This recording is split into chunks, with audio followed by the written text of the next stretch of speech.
It looks like we'll be waiting a while before Denis Villeneuve takes us back to the sands of Arrakis for Dune Part 3. Born of prophecy. But the director already has a pretty clear vision for where the story is headed.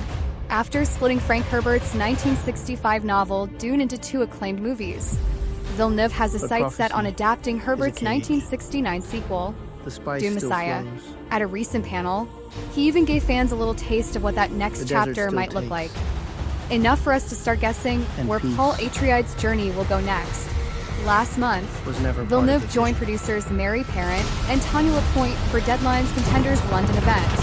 The trio reflected on the success of Dune Part 2 and how their adaptation stayed truer to Herbert's work than earlier versions. Villeneuve said he was especially proud to capture Herbert's cautionary tale about the dangers of mixing politics and religion and the risks of putting too much faith in charismatic leaders. He also pointed out that, for him, Paul and Chani's love story was at the heart of it all. When it comes to Dune Messiah, though things will feel different, Villeneuve teased, in order to save his friends, Paul has to start a war. Not exactly a shocker, considering Part 2 ended with Paul and the Freemen launching into battle, but it's a clue to which parts of the book might get the spotlight.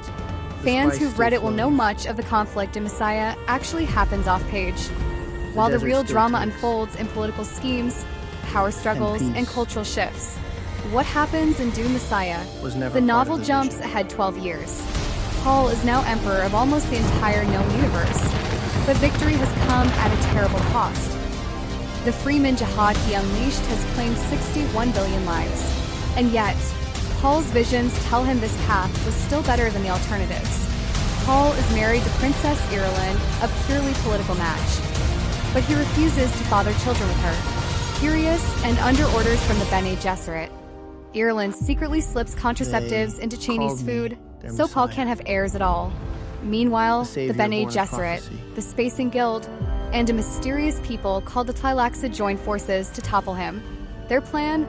They gift Paul a genetically engineered clone of his friend Duncan Idaho, hoping to shake his political footing and get a spy close to him. Paul can't fully predict their moves because the Spacing Guild also has suppression powers, and their visions cancel out his own. Eventually, Chani finds a way around Irulan's sabotage and becomes pregnant, but the years of tampering have weakened her body. She dies giving birth to twins who, like Paul's sister Alia, are born with full consciousness and ancestral memories. Around the same time, Paul is blinded in a nuclear attack that kills many.